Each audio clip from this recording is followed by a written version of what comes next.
Microsoft എക്സലിലെ അത്യാവശ്യം basic കാര്യങ്ങളൊക്കെ നമുക്കെല്ലാവർക്കും അറിയാം.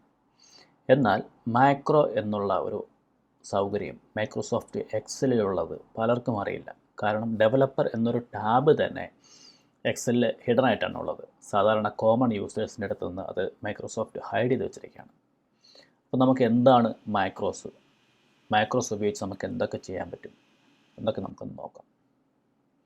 ഡെയിലി ലൈഫിൽ നമ്മൾ റിപ്പീറ്റഡ് ആയിട്ട് ചെയ്യേണ്ടി വരുന്ന പല കാര്യങ്ങളും നമുക്ക് മാക്രോസ് ഉപയോഗിച്ച് വളരെ ഈസി ആയിട്ട് ചെയ്യാൻ പറ്റും.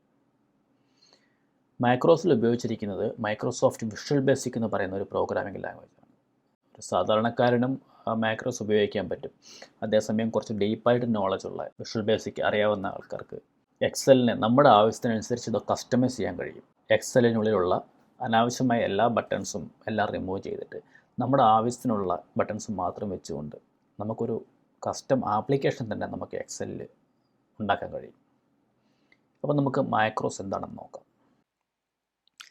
എക്സൽ തുറന്ന ഉടനെ തന്നെ ഡെവലപ്പർ എന്നുള്ള ടാബ് കാണണമെന്നില്ല. അപ്പോൾ അത് കാണണമെങ്കിൽ നമ്മൾ റിബണിൽ റൈറ്റ് ക്ലിക്ക് ചെയ്തതിന് ശേഷം കസ്റ്റമൈസ് ദ റിബൺ എന്നുള്ള ഓപ്ഷൻ എടുക്കുക. തുടർന്ന് ഇവിടെ നിന്ന് ആ ഡെവലപ്പർ എന്നുള്ള ടാബ് ഓൺ ചെയ്തെങ്കിൽ മാത്രമേ നമുക്ക് ആ ഡെവലപ്പർ എന്നുള്ള ടാബ് കിട്ടൂ. ആ ഡെവലപ്പർ എന്നുള്ള ടാബിലാണ് മാക്രോസ് റെക്കോർഡ് ചെയ്യാനുള്ള ഓപ്ഷൻസൊക്കെ ഉള്ളത്. ഞാനൊരു എക്സാമ്പിൾ കാണിക്കാം, അപ്പം നിങ്ങൾക്ക് ഏകദേശം മനസ്സിലാവും ഇതെങ്ങനെയാണ് ചെയ്യേണ്ടതെന്നുള്ളത്. നമ്മൾ ആദ്യം ഡെവലപ്പർ എന്നുള്ള ടാബിൽ വന്നതിന് ശേഷം റെക്കോർഡ് മാക്രോ എടുക്കുക. തുടർന്ന് നമുക്ക് എന്താണോ ചെയ്യുന്നത് അതിനുള്ളൊരു പേര് അവിടെ കൊടുക്കുക. ഞാനിപ്പോൾ ഒരു ഫോർമാറ്റ് ചെയ്യാനുള്ള ഒരു എക്സാമ്പിളാണ് കാണിക്കുന്നത്. അവിടെ ഒരു ഷോർട്ട് കട്ട് എഫ് എന്ന് കൊടുത്തു. അപ്പോൾ അങ്ങനെ എഫ് എന്ന് കൊടുത്തു കഴിഞ്ഞാൽ പിന്നീട് നമ്മൾ ആ ഷോർട്ട് കട്ട് ഉപയോഗിച്ച് നമുക്ക് നമ്മുടെ ആ റെക്കോർഡ് ചെയ്ത മാക്രോ റൺ ചെയ്യാൻ പറ്റും. ഇവിടെ ഞാനൊരു കുറച്ച് കോളം റോസ് സെലക്ട് ചെയ്തതിന് ശേഷം അതിനൊരു ബോർഡർ നൽകുന്ന ഒരു ഫോർമാറ്റിംഗ് ആണ് ചെയ്യുന്നത്. അതുപോലെ കുറച്ച് അധികം കോളംസ് കൂടെ ചെറിയ ഗ്യാപ്പ് ഇട്ടിട്ട് കുറച്ച് കോളംസ് കൂടെ സെലക്ട് ചെയ്യുന്നു. അതിന് വീണ്ടും ഒരു ബോർഡർ കൊടുക്കുകയാണ്.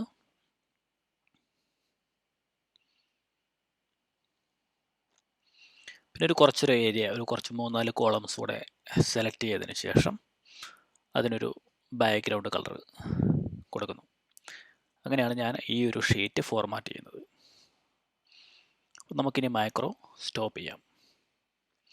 അപ്പോൾ നമ്മളിപ്പോൾ ഇവിടെ ചെയ്തത് മാനുവലി ആയതുകൊണ്ട് നമുക്ക് അൺഡു ചെയ്യാൻ പറ്റും. എന്നാൽ ഇത് മാക്രോ വഴിയാണ് ചെയ്തിരുന്നതെങ്കിൽ നമുക്ക് അൺഡു ചെയ്യാൻ കഴിയില്ല. നമുക്കിനി ഇത് നമ്മൾ റെക്കോർഡ് ചെയ്ത ആ മാക്രോ ഉപയോഗിച്ചൊന്ന് റൺ ചെയ്ത് നോക്കാം.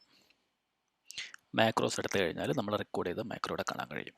റൺ കൊടുത്തു കഴിഞ്ഞാൽ നമ്മൾ നേരത്തെ റെക്കോർഡ് ചെയ്ത ടാസ്ക് ഓട്ടോമാറ്റിക്കായിട്ട് റൺ ആയതായിട്ട് ഇവിടെ കാണാൻ കഴിയും. ഇവിടെ ശ്രദ്ധിക്കേണ്ട ഒരു കാര്യം, അൺഡു ചെയ്യാനുള്ള ഓപ്ഷൻ ഇവിടെ ഇല്ല. നമ്മൾ മാനുവലി അൺഡു ചെയ്യേണ്ടി വരും. നമുക്ക് വേറൊരു ഉദാഹരണം നോക്കാം. ഇവിടെ 3 കോളത്തിലായിട്ട് 3 പേരുടെ പേരുണ്ട്.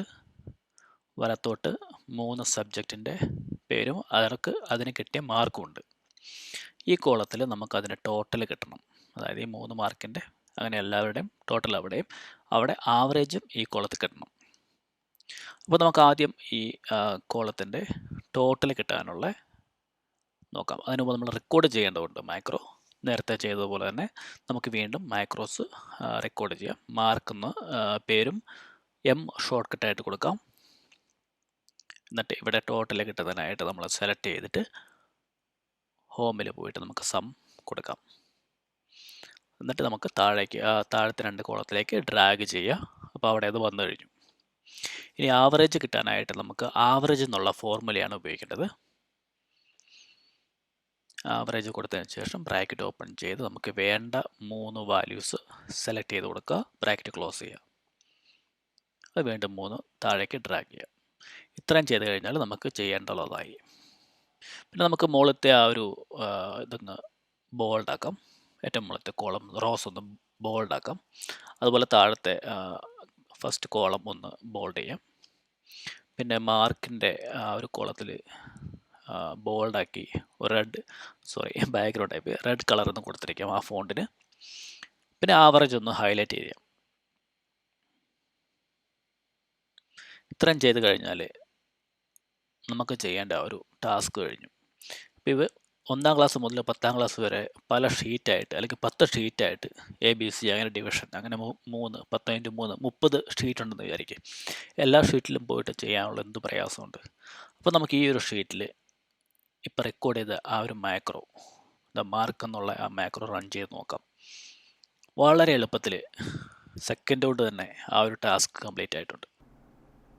മാക്രോസ് എന്താണെന്ന് ഏകദേശം ഒരു ഐഡിയ കിട്ടിക്കാണുമല്ലോ. കൂടുതൽ അഡ്വാൻസ് ആയിട്ടുള്ള ഉദാഹരണങ്ങളുമായി അടുത്ത വീഡിയോയിൽ കാണാം.